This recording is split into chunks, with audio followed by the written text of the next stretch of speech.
sabe, tem inveja de mim, mas eu não dou bola. Eu sou mesmo assim, me chamam lobo mau, me chamam lobo mau. Eu sou o tal. Eu sou terrível, vou lhe contar. Não vai ser mole me acompanhar. Garota que anda do meu lado, mas vê que eu ando mesmo apressado. Na caranga, máquina quente, eu sou terrível. Capítulo 6. Elise e Jair eram soberanos na TV, até que os cabeludos apareceram em suas vidas, mais exatamente às 16h30 do dia 22 de agosto de 1965, quando foi ao ar o primeiro programa Jovem Guarda.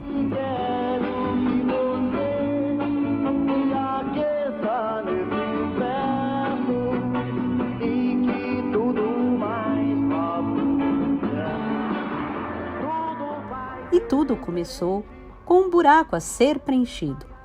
Sem mais poder exibir jogos nas tardes de domingo, após um desentendimento com a Federação Paulista de Futebol, que alegou queda de público nos estádios em virtude das transmissões, a Record viu abrir uma janela em sua programação. Se já tinha uma atração para a música popular moderna, o fino, e outra para a velha guarda, o Bossa Saudade, faltava arrebanhar os adolescentes, uma classe nova na qual nem as TVs, nem o mercado publicitário pareciam levar muita fé. Na verdade, uma categoria de gente que comercialmente ainda não existia. Marcelo Leopoldo e Silva foi o diretor designado pela emissora para dar forma ao projeto. Uma de suas primeiras missões foi achar um nome que não soasse nem antiquado, nem patético, capaz de fazer a comunicação perfeita com garotos dispostos a pensar menos e a dançar mais. Marcelo lembrou de uma coluna social de sucesso do jornal Última Hora, chamada Jovem Guarda, assinada pelo amigo jornalista Ricardo Amaral. Suas notas narravam casos amorosos e revelavam segredos guardados pelos playboys mais descolados na época, filhos de famílias ricas e tradicionais de São Paulo e do Rio de Janeiro. Amaral havia sido demitido do jornal Shopping News, onde também era responsável por uma coluna de nome menos original, mas de proposta idêntica: A Gente Nova. Sem saber como batizaria seu novo espaço no Última Hora, conversou com o amigo colunista Tavares de Miranda, da Folha de São Paulo, e ouviu dele uma sugestão. Se eu falo dos mais velhos, falo da velha guarda. Já você, que fala dos mais jovens, filhos dos meus personagens, fala da jovem guarda. O nome soava bem, tinha força e ritmo para pegar de primeira. Marcelo Leopoldo cresceu os olhos no título do amigo, mas teve caráter. Foi a Ricardo Amaral e lhe pediu uma carta autorizando o uso da marca pelo programa prestes a estrear na Record. Sem cobrar nada pela sessão, algo do que se arrependeria mais tarde, o jornalista escreveu a permissão do próprio punho e repassou a Marcelo. A empreitada já tinha nome. Só faltava o resto. O efeito Elis Jair pesou no momento de definir o novo musical. A emissora vasculhou os cantos em busca de uma dupla, um casal assim como Elis e Jair, com o qual moças e rapazes se identificariam. Primeiro tentou Celi Campelo e o cantor Sérgio Murilo, mas sem o irmão Tony, com quem já havia feito um programa na Record, Celi alegou que não se sentiria bem com a própria consciência em aceitar o convite. A emissora evitava buscar um artista no Rio de Janeiro, já que as transmissões do programa ainda eram locais e o público paulista poderia estranhar gente de outra praça arrastando R's e assoviando S's. No entanto, as opções em São Paulo não eram muitas e a direção passou a olhar para o Rio como uma possibilidade, sobretudo depois de colocar na mira um rapaz que personificava um moço com fama de mal que a emissora tanto procurava, Erasmo Esteves, que o Rio já conhecia como Erasmo Carlos. Erasmo, que acabara de lançar Festa de Arromba, era um nome em ascensão. Ao chegar na Record, falou com os diretores sobre as duas opções de mulheres pensadas para serem sua parceira, Vanderleia ou Rosemary, ambas citadas na letra da música. Apoiou a escolha de Vanderleia, mas fez questão de sugerir um amigo do Rio que começava a fazer sucesso, Roberto Carlos. Ao final de muita negociação, chegou-se ao veredito. Em vez de dupla, seria a primeira vez que um semanal de TV receberia um trio de apresentadores. Paulinho Machado de Carvalho já conhecia a peça e dela morria de preguiça. O nome, Roberto Carlos, era para ele a lembrança de uma criatura pegajosa que vivia pelos corredores da emissora pedindo para ser escalado para qualquer programa. Mas desta vez era um pedido de Erasmo e Paulinho ficou de pensar. Mal não faria.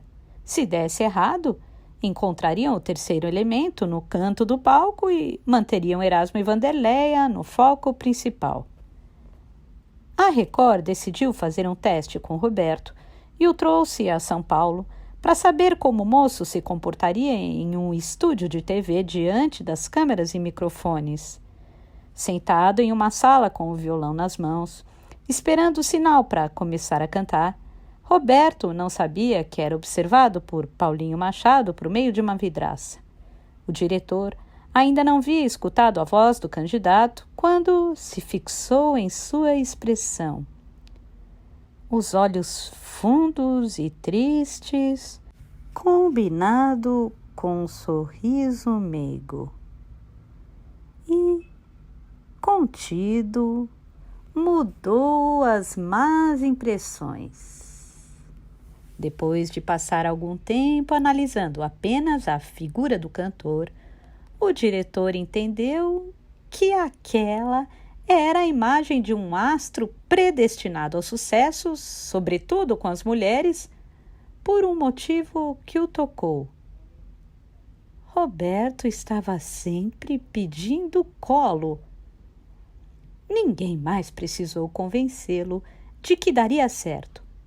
Paulinho comunicou ao cantor de que ele estava dentro e mandou marcar as primeiras reuniões com o time, incluindo o diretor Manuel Carlos, para definir os detalhes da investida. Na saída de um dos encontros, Roberto cruzou com o baixista Luiz Chaves, do Zimbo Trio. Estava cabisbaixo, como a criatura pedindo colo, quando disse uma frase que Chaves não compreendeu. Não, bicho, esse programa não vai durar muito, não. A jovem guarda era o arrastão de Roberto Carlos e foi isso que Elis Regina sentiu assim que retornou de férias. O cometa já era visto por 3 milhões de pessoas nas noites de sábado apenas na capital paulista, uma audiência que chegava a bater 100% no Ibope, o Instituto Brasileiro de Opinião e Estatística, o mesmo que diagnosticava a anemia na audiência do Fino. Existia antes mesmo da televisão, desde 1942, quando começou a escravizar os diretores das emissoras de rádio, fazendo-os saber qual dos programas da época era o mais escutado em São Paulo. O Jornal do Brasil, do dia 27 de maio de 1966, em um artigo assinado por Fausto Wolff, dizia: o Iê Iê Iê conseguiu varrer dos palcos, das boates, das rádios, dos auditórios e da televisão qualquer outra espécie de música. Elis Regina e Nara Leão e muitos outros cantores, cujo lugar de preferência popular parecia ser indestrutível, simplesmente desapareceram. Ironicamente, a TV Record, em plena era de garimpo de gênios para servirem uma música que a própria emissora ajudou a criar, assistia à fenomenal explosão de um projeto que surgia sem o mínimo compromisso com o que se entendia por qualidade artística. As canções que apareceriam neste fronte seriam tão ingênuas quanto os gritos que se ouviam na frente do Teatro Record, como "Rei, rei, rei! Roberto é nosso rei! Roberto é nosso rei! Roberto é nosso rei! Asa, asa, asa! Roberto é uma brasa! Roberto é uma brasa! Roberto é uma brasa!" Elis queria a morte. A insegurança bateu e Elis Regina logo fez questão de dizer de que lado da música brasileira estava, criando um bloco de oposição aos jovens que cantavam aquele formato importado de melodias e harmonias rasas com guitarras que nada representavam da cultura do país. Ao falar à revista Intervalo, abriu sua artilharia pela primeira vez contra aquele rapaz que já chamavam de rei. Roberto não é cantor e logo ninguém vai mais lembrar de suas músicas infantis. Incomodada com o fato de não ser mais a grande sensação da TV, armou o espírito. Claudete Soares foi uma das primeiras cantoras a se sentir no meio do fogo cruzado, logo depois que teve a permissão de Roberto e Erasmo para gravar a canção Como é Grande o Meu Amor por Você. Em uma decisão misteriosa, abafada e jamais assumida, nem por Elis, nem por ninguém ligado à Record, Claudete foi suspensa do fino. Um provável castigo por sua traição à música genuinamente brasileira. De programa, a Jovem Guarda virava movimento, algo que nunca acontecera com o fino. No embalo das músicas, surgiam produtos como roupas e calçados que tornavam o projeto também um acerto comercial. O estouro dos roqueiros fez a direção da emissora olhar para o fino como algo desgastado e carente de reformulação. O encanto havia sido quebrado por um intrigante feitiço. Se os programas eram exibidos em dias diferentes, o Jovem Guarda nas tardes de domingo e o fino às quartas, e, se os públicos pareciam tão distintos, adolescentes e crianças do iê versus formadores de opinião, trintões e estudantes universitários politizados na MPB, o que poderia explicar a debandada. Manuel Carlos foi procurado por Paulinho Machado de Carvalho. Maneco, queria saber se você não se importa de eu passar a direção do programa para o pessoal do Rio, o Ronaldo Boscoli e o Miele, disse Paulinho. Claro que não, respondeu o diplomata Maneco. Pode passar para eles, eu adoro o Boscoli. Só que Elis Regina não adorava o Boscoli. Sentia por ele uma mistura de repulsa e náusea. A ousadia em pichar seu nome daquele jeito no beco das garrafas era algo que ela não perdoava. Se Boscoli entrasse pela porta da frente, ele sairia pelos fundos. Deixou isso claro na direção e ameaçou ir para Tupi. O pianista Luizinho Essa, amigo da dupla dos tempos do beco, um dos fundadores do Tamba Trio, passou a mediar os ânimos como uma espécie de representante informal da Record, fazendo o que podia para não deixar o negócio melar. Afinal, era a chance dos cariocas ganharem um bom pedaço de terra na poderosa emissora paulista. A coisa está brava para o lado de vocês, mas vamos dar um jeito, dizia a Miele. A insistência foi grande, até que Elis cedeu 1 milímetro, dizendo que só negociaria a passagem de bastão na direção de seu programa se tratasse do assunto direta e exclusivamente com Miele, o Barba. Miele veio a São Paulo falar com Elis, pisando em ovos e usando todo o seu charme, até conseguir um ok para o começo da nova fase do programa.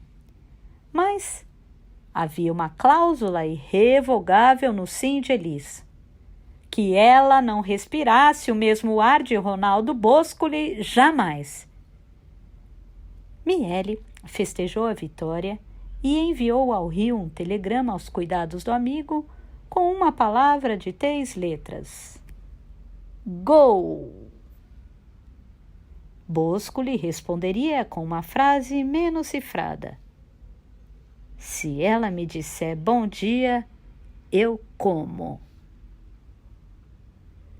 A turma dos cariocas, como a nova dupla de diretores era conhecida nas internas da Record, em nada agradava ao time que já estava consolidado no programa e vice-versa.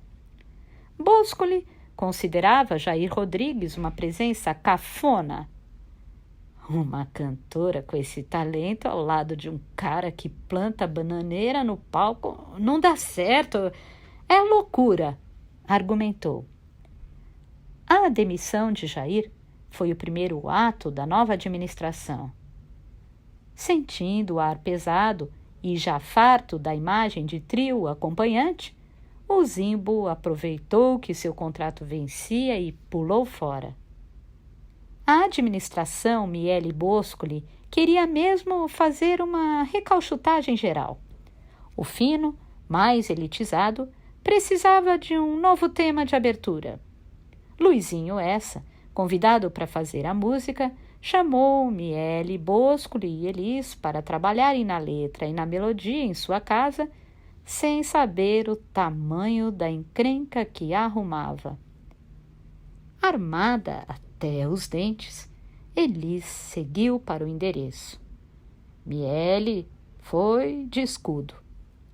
Levando a sério o trato de não falar com o desafeto nem sob tortura, a cantora ficou com Miele e Luizinho na sala em que havia um piano, enquanto Boscoli, com lápis e papel, pronto para escrever os primeiros versos, ouvia tudo do outro cômodo, isolado como um enfermo contagioso.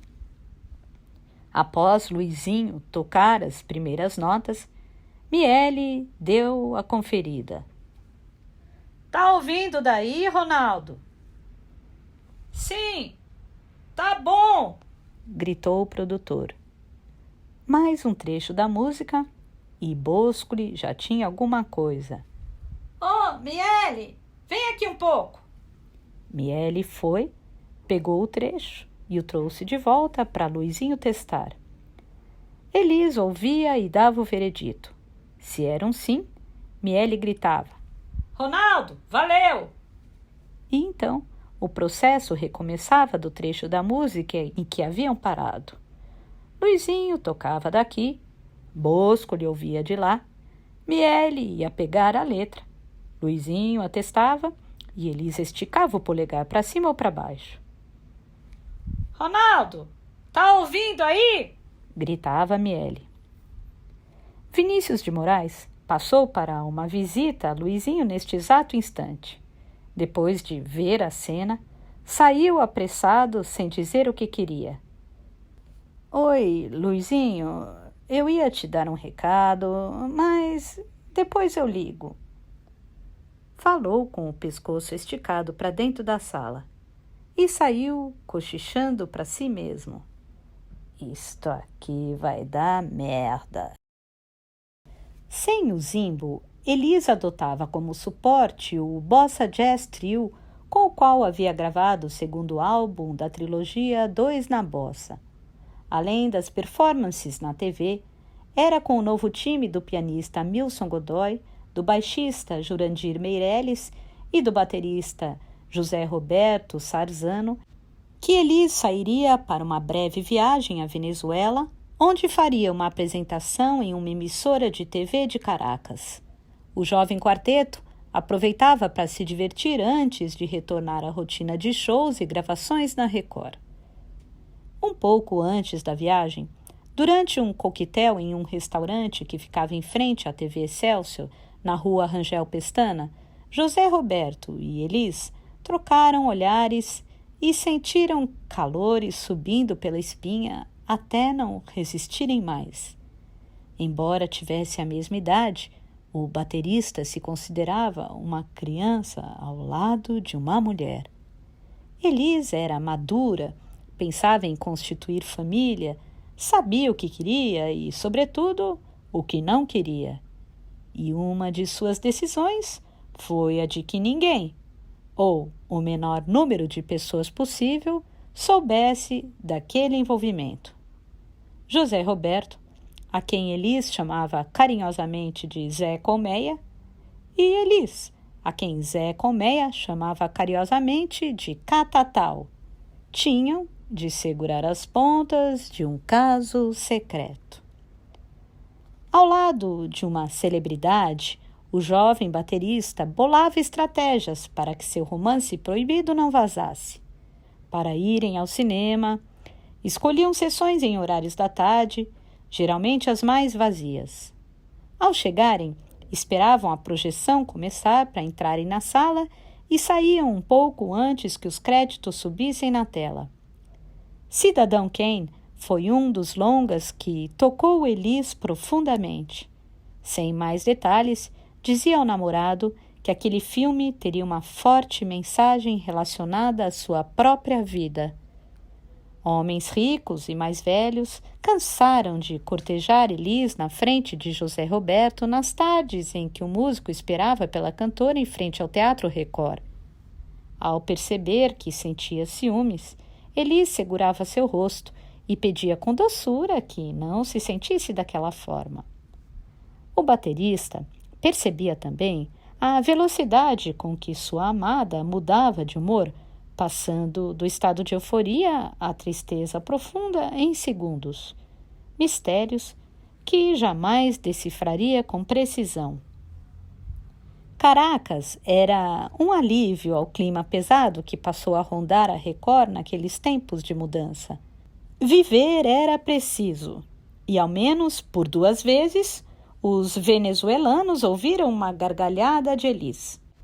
A primeira foi em uma festa em que os brasileiros foram recebidos pela alta sociedade local, um evento de pessoas finas e bem-nascidas, dispostas a conhecer de perto a gaúcha de quem a América Latina já falava. Mas foi, de repente, que o clima de sorrisos e beijinhos virou pelo avesso, mais precisamente quando José Roberto começou a falar sobre uma bebida genuinamente brasileira chamada pinga. Antes de perceber que a malvada pinga o atrapalhava, disse a palavra 3 ou 4 vezes, até que alguém lhe fez a tradução. Pinga, em países latino-americanos, significa pênis. Em outra noite, ao saírem de táxi de um jantar em direção ao hotel em que estavam hospedados, Elis e os músicos do Bossa Jazz foram parados por soldados do exército venezuelano que faziam uma blitz nas ruas em busca de drogas e armas ilegais. Desceram do carro e mostraram os documentos, mas tiveram de encostar na parede enquanto eram revistados. Amilson levava no bolso da calça uma caixinha de chicletes brasileiros. Ao ver o objeto estranho, um dos militares se apavorou. Entendeu que fosse um artefato explosivo e deu ordens para que todos se jogassem no chão. Ficaram ali por um tempo, mas os chicletes não explodiu e os músicos foram liberados.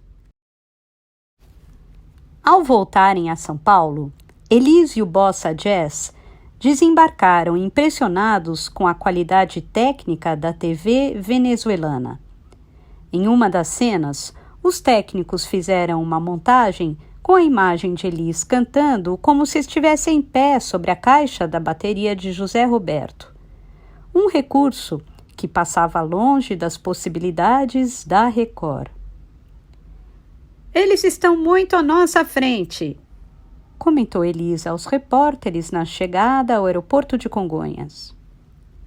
Zé Colmeia e Catatal se conheciam mais, sempre que suas agendas permitiam.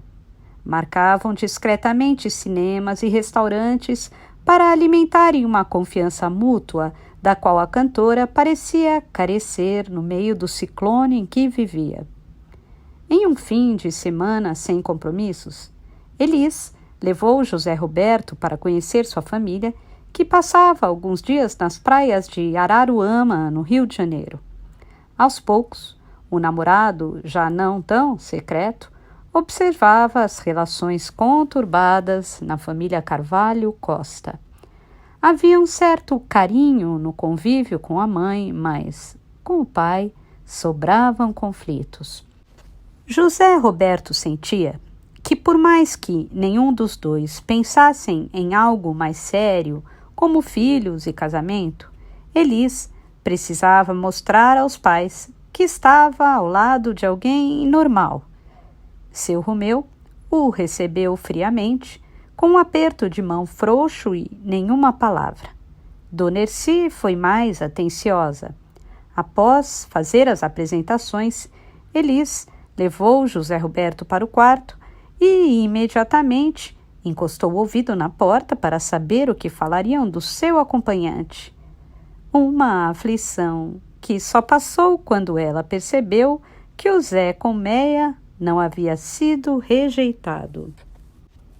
Cada vez mais angustiada com os rumos que sua vida ganhava, com um programa em crise dirigido agora por Boscoli, um homem de quem desconfiava até que se provassem o contrário, Elis mostrava-se frágil, dando um descanso para a mulher decidida.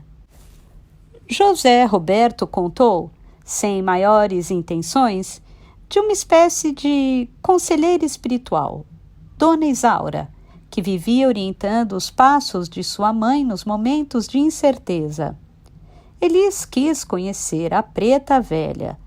Assim que se colocou à sua frente, desandou a chorar compulsivamente, deixando impressionado o próprio Zé Roberto. Dona Isaura falou em espírito perturbado e disse para a moça tomar cuidado. Dias depois, quando o casal estava de passagem pelo Rio de Janeiro, Elis fez questão de ir com o namorado até um centro de umbanda indicado por amigos. José Roberto se assustava com cenas de pessoas se contorcendo e falando com vozes estranhas, mas a namorada seguia em frente. Diante de um pai de santo, Elis ouviu que deveria se proteger, fazendo um trabalho em uma encruzilhada à sua escolha, mas levando consigo uma garrafa de aguardente, velas brancas e vermelhas e uma cumbuca de barro. Juntos, a cantora e o baterista compraram o que foi mandado, pegaram um táxi e seguiram tarde da noite para aprontarem o despacho em uma esquina do Meier, o tradicional bairro da zona norte do Rio. Enquanto Elis preparava a encomenda, dizendo as palavras que lhe haviam orientado, José Roberto batia o queixo de pavor. Os anjos e os demônios que apareciam à frente de Elis precisavam brigar por espaço em sua vida. Ao mesmo tempo em que mandava e desmandava na Record, a artista mais bem paga do país era também um poço de insegurança. E as pedradas que levava não eram poucas. Certa vez, na casa de José Roberto, aguardava a hora de sair para um show na cidade de Santo André com o Zimbo Trio.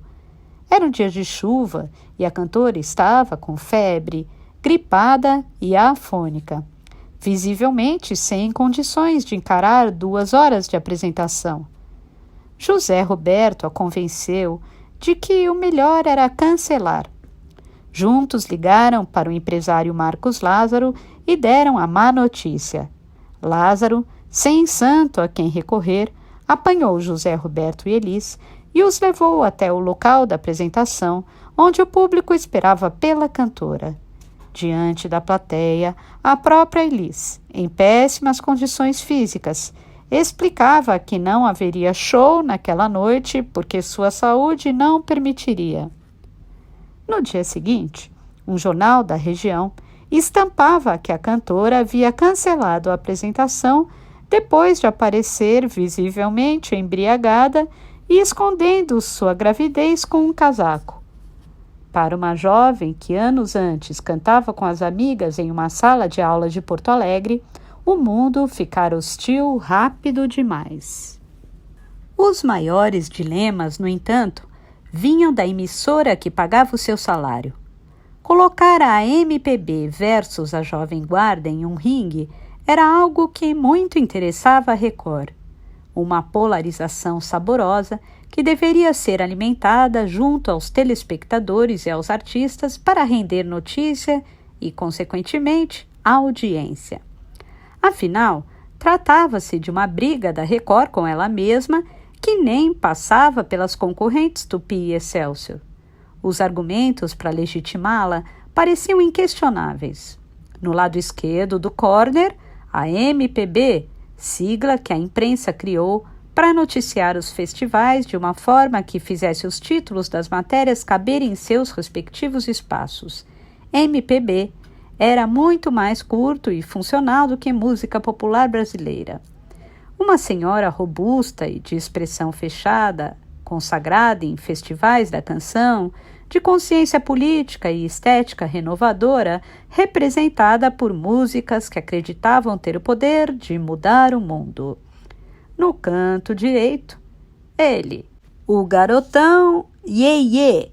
O terceiro Iê viria um pouco mais tarde, de guitarras nos ombros, filho de um norte-americano chamado Elvis Presley e com um lema que dizia algo como "É hora da diversão", superficial só até o terceiro acorde.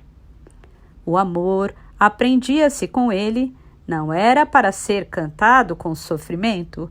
Os jovens queriam chutar o balde. A decadência do fino, que nas mãos de Miele Boscoli seguia descendo ladeira no Ibope, já beirando 30% de audiência, era o argumento perfeito para atiçar a rebelião da MPB.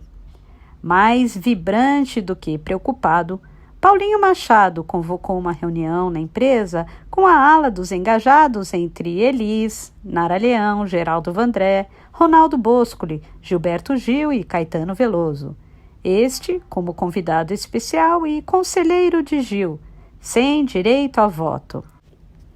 A ideia era encontrar um caminho para a sobrevivência da legítima música brasileira diante da ofensiva dos reprodutores de uma cultura descartável e importada.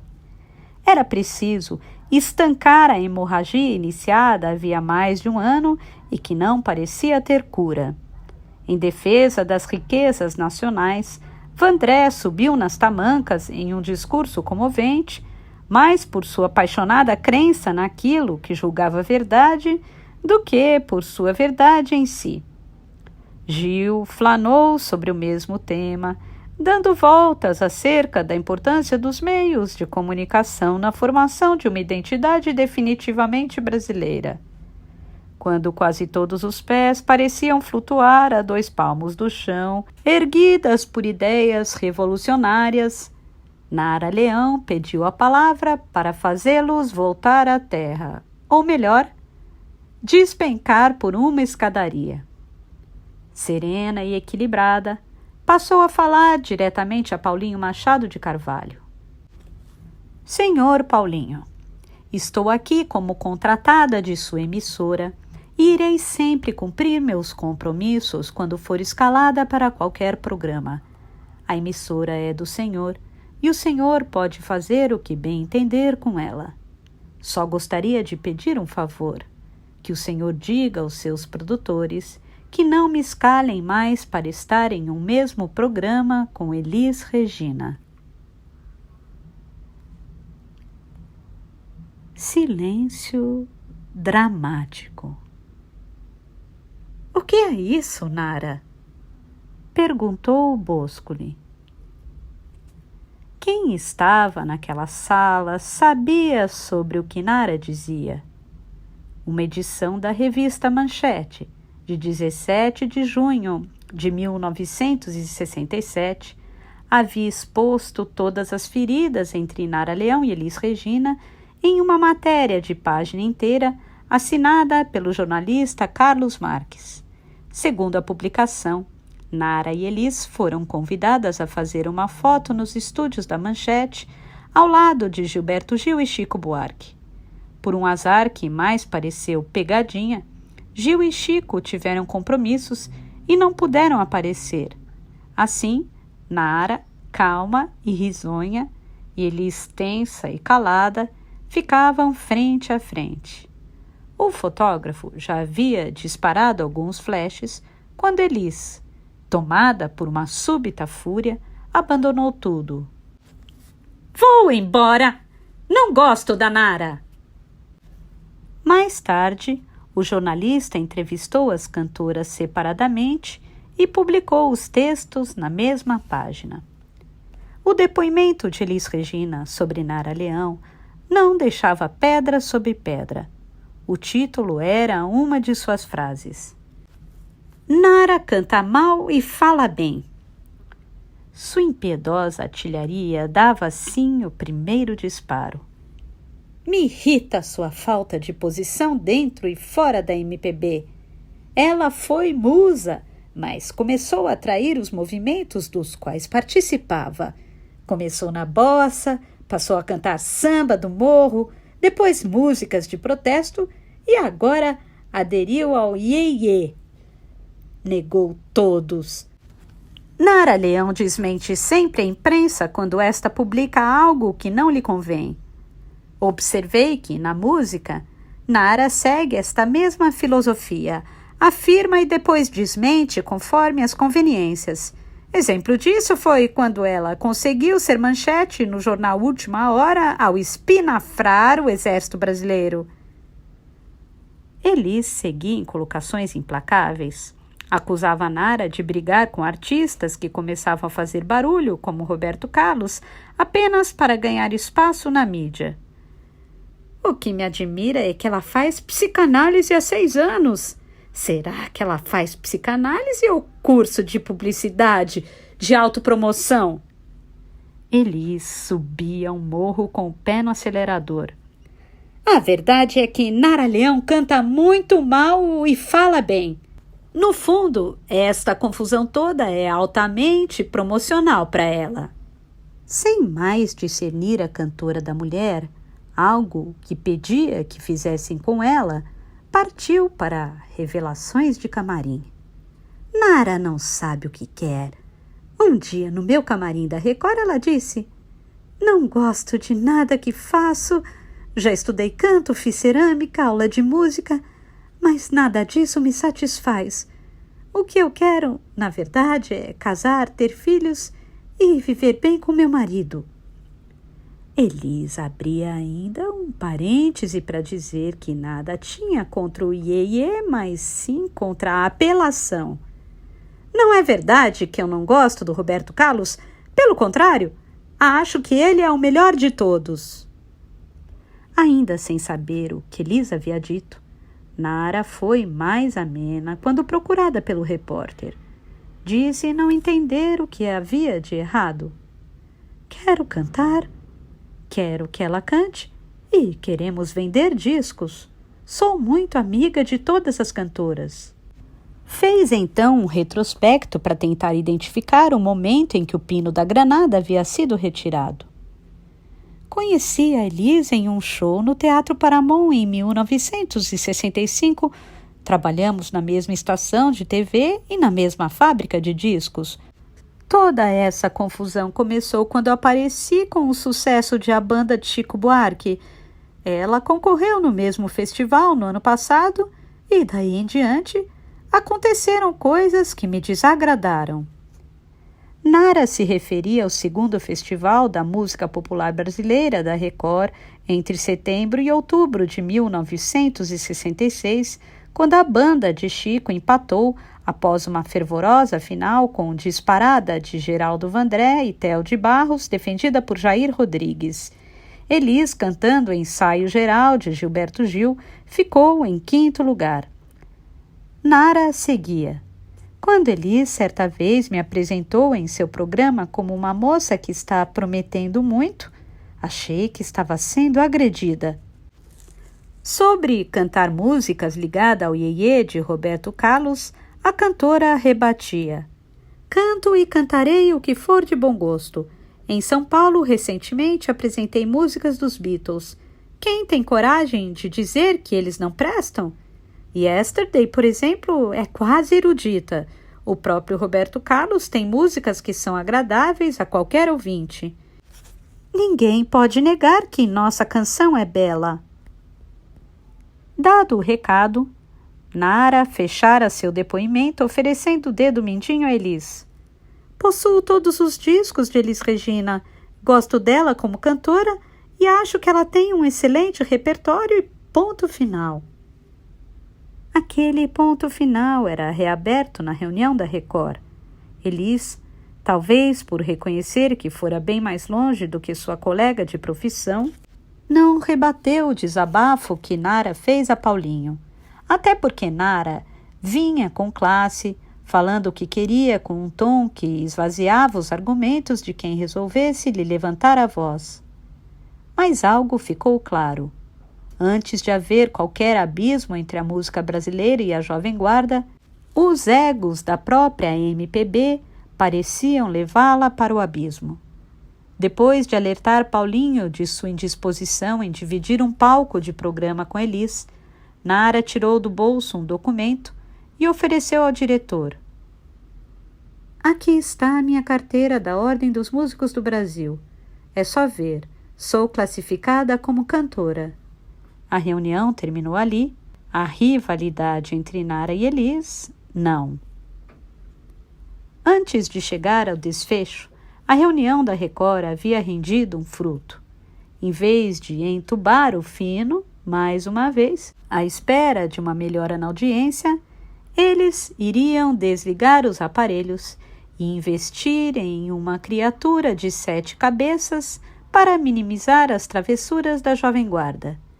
Elis Regina de volta com Jair Rodrigues, Wilson Simonal, Nara Leão com Chico Buarque, Geraldo Vandré e Gilberto Gil iriam se revezar na liderança do Frente Única, Noite da Música Popular Brasileira, um programa semanal gravado no Teatro Paramount, de viés nacionalista, que seguiria investindo nos grandes nomes da época ao estilo O Fino da Bossa.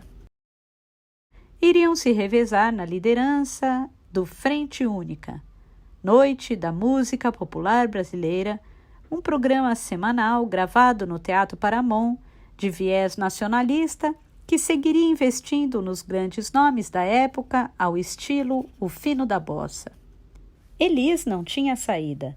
Mesmo sem gostar da solução proposta por Paulinho, acabou vestindo a camisa e liderou uma manifestação no dia de estreia do programa, um grito público contra o rock and roll, um lance de marketing concebido no inconsciente, nem tão inconsciente assim, dos artistas que estavam ali menos para queimar a guitarra elétrica e mais para promover seus próprios programas.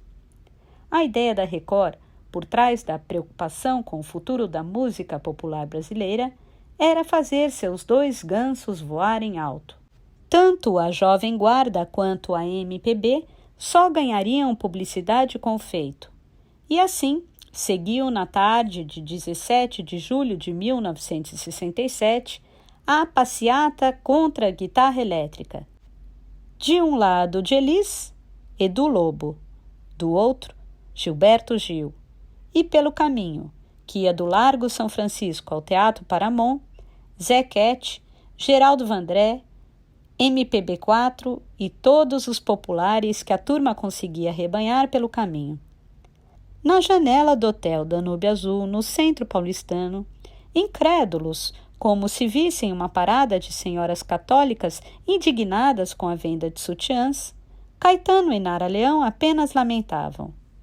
Isso me dá medo, parece uma manifestação do Partido Integralista, disse Nara, referindo-se ao movimento ultradireitista dos anos 1930.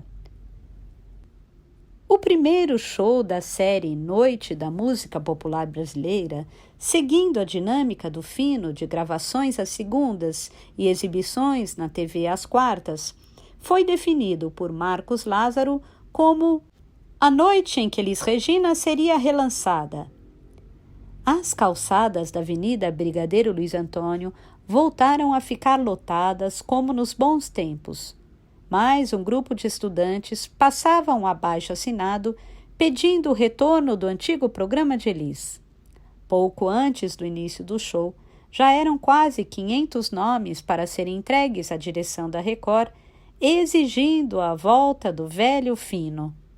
Ao subir ao palco com um atraso de quase 1 hora, Elis foi aplaudida de pé por 2 minutos e cartazes foram erguidos com os dizeres: Elis nunca morrerá. Elis nunca morrerá. Elis nunca morrerá. Elis nunca morrerá. Elis nunca morrerá.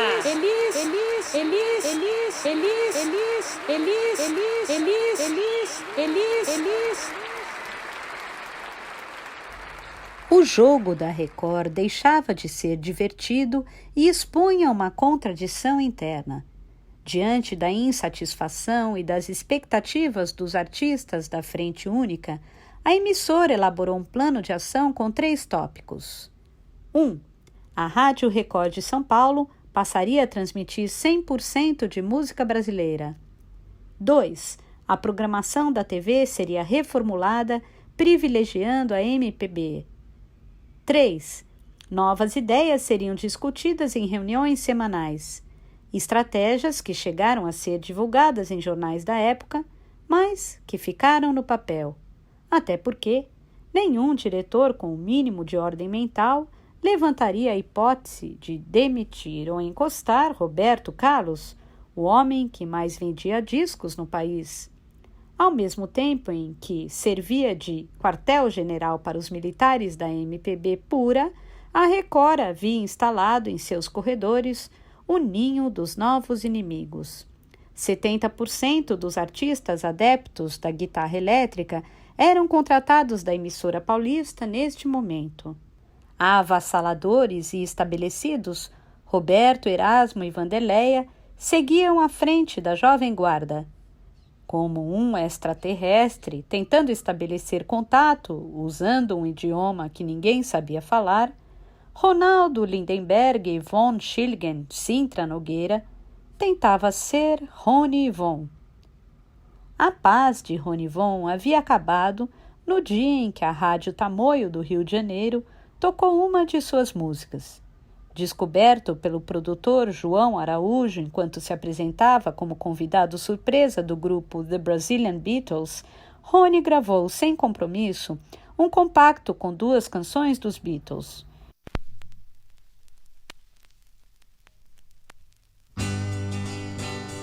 Here I stand, the head in hands, turn my face to the wall. If she's gone, I can't go on, feeling 2 foot small. Hey, you've got to hide your love away. Hey, you've got to hide your... You've Got to Hide Your Love Away, de um lado, e do outro, Girl, que se transformou em Meu Bem, na versão do próprio cantor. O compacto era um teste feito a pedido de João, no qual nem Rony apostou 1 centavo. E isso até que Meu Bem tocou no rádio, para susto do próprio cantor. O garoto foi às lágrimas, ligou para os amigos e descobriu que nenhum deles havia escutado. Mas uma tia-avó que não deveria escutar, escutou e tocou a sirene na casa do Sintra Nogueira. Alguns parentes reagiram com fúria, dizendo que Rony jogaria o nome da família na lama ao se envolver com uma gente da pior espécie, jovens que não só se dedicavam à música, profissão de desocupados, como penduravam no peito uma aberração chamada guitarra elétrica. A guitarra elétrica de Rony Von não tinha nada a ver com a guitarra elétrica da Jovem Guarda. Apesar de ter sido lançado com uma balada ingênua, Rony queria chegar a algum lugar que a turma de Roberto Carlos não chegaria por limitações estéticas, e a MPB recusaria pela cegueira do radicalismo. Mais do que cantar para brotos dizendo "é uma brasa, mora!", ele queria experimentar fazer rock com arranjo sinfônico, seguir as trincheiras que estavam sendo abertas pelos Beatles e criar uma terceira via para quem não estivesse enquadrado em nenhum dos padrões estabelecidos. Depois do sucesso do primeiro disco, Rony foi contratado pela Record para fazer o programa O Pequeno Mundo de Rony Von. E mais uma rivalidade foi criada na emissora. A imagem de Rony como potencial de sucesso era avassaladora. Moreno, olhos grandes e verdes, generoso e educado, foi identificado como uma ameaça direta ao reino de Roberto Carlos assim que seu rosto apareceu na tela pela primeira vez em 15 de outubro de 1966. A reação nos bastidores foi imediata e, embora Rony fosse empregado do mesmo patrão da turma da Jovem Guarda, um decreto não oficial, mas ameaçador, foi baixado na Record. Artista que pisasse no palco de Rony não seria bem-vindo na Jovem Guarda. Por medo de represália, muita gente ficou com a turma de Roberto, transformando o Pequeno Mundo de Rony Von em uma caixa de fósforo. Muita gente, menos algumas bandas de rock mais ousadas que não teriam ingresso na Jovem Guarda nem se pagassem por ele, e um grupo que o próprio Rony, inspirado pelo título de um livro de Stephen Wu, batizou de Os Mutantes. Não importava de onde vinham ou que línguas falavam. Para Elis, o núcleo duro da MPB, Rony, Roberto, Erasmo, Vanderlei e Mutantes saíam todos do mesmo saco de jovens contaminados pela cultura anglo-saxônica no que ela tinha de mais vil. No momento em que a música brasileira se afirmava e se instrumentalizava politicamente, fazer rock and roll soava como uma provocação. Habitando o mesmo universo da Record, o minúsculo mundo de Rony Von haveria de se encontrar um dia com o império de Elis. Quando os dois andavam pelos bastidores do show do dia 7, especial que escalava todo o elenco da emissora, o dia chegou. E Elis disparou sem piedade. Como poderia Rony, com toda aquela educação recebida na alta esfera da sociedade carioca, com cultura de berço e família de posses, como se atrevia ele a fazer uma música tão pobre e superficial? Elis, você se lembra de como você começou? Devolveu Rony, atingindo a cantora em sua cicatriz, expondo a fase em que ela viveu sua brotolândia. Eu era nova, mas você já deveria ter superado isso, disse Elis. Não adiantava Rony tentar convencer a cantora de que sua proposta ia além das baladas ingênuas da Jovem Guarda, algo que ele detestava. A própria Elis já deveria saber disso, desde que Rony havia recusado gravar Por Você, uma música composta por Vinícius de Moraes para a trilha do filme Garota de Ipanema. O motivo? A canção se tratava de uma balada exatamente nos moldes das gravações dos jovens guardistas, com uma levada manhosa que dizia 3 palavras-chave das quais Rony queria distância: pra frente, barra limpa e papo firme. Por você, senhorazinha menina, Por você, senhorazinha que mais linda não vai ter nunca mais. E que além de ser pra frente, barra limpa, papo firme por demais. E papo firme por demais. Com você, se for o caso, ele jura. Por você, senhorazinha menina, que mais linda não vai ter nunca mais. E que além de ser pra frente, barra limpa e papo firme por demais. Elis havia ficado indignada com a negativa de Rony e ligou para o pai dele tirando satisfações. Como seu filho se recusa a gravar uma música de Vinícius de Moraes? Rony acabou gravando e chegou à única conclusão que poderia chegar depois do embate com Elis na Record. A pior censura que o atingia não vinha dos agentes da ditadura, mas de um regime de normas e estatuto bem definidos, conhecido como MPB. Por você, por você, por você, por você, por você, por você. Elis trazia a faca nos dentes. Na edição especial do Fino, para marcar a despedida do programa que havia ocorrido 2 meses antes do novo Frente Única, houve Parabéns a Você, entoado pela plateia, participações de Hebe Camargo e Aguinaldo Raiol, homenagens a Pixinguinha, com Elis cantando Carinhoso, e a inédita presença diante das câmeras do diretor Paulo Machado de Carvalho Filho, que deixara sua sala para parabenizar a apresentadora por sua luta em nome da música brasileira. Apoiada e fortalecida, Elis ia para o ataque. Quem estiver do nosso lado, muito bem. Quem não estiver, que se cuide. Erasmo Carlos, dias depois, ofereceu a receita do sucesso no jornal Última Hora, um curso rápido, inteiramente grátis, e a quem interessar. Humildade acima de tudo. Ser sempre o mesmo, antes, durante e depois do sucesso. Não dar cano em shows confirmados, fazer muitos shows de caridade, promover seus colegas de movimento com carinho e afeto, descer do pedestal em que pensam que estão e misturar-se com o povo, visitar de vez em quando uma estação de rádio, responder com ternura as cartas dos fãs e, finalmente, procurar gravar canções ingênuas e fáceis, pois o povo vive tempos de guerra e a música é a sua distração. Sigam o exemplo de A Banda e A Praça, que vocês se darão bem. O jornalista e produtor Nelson Mota escreveu um artigo no Jornal do Brasil sobre a polêmica da Frente Única. E foi objetivo. As divergências pessoais, a união fez a força do iê, devem ser esquecidas para início de qualquer conversa em torno da promoção da MPB.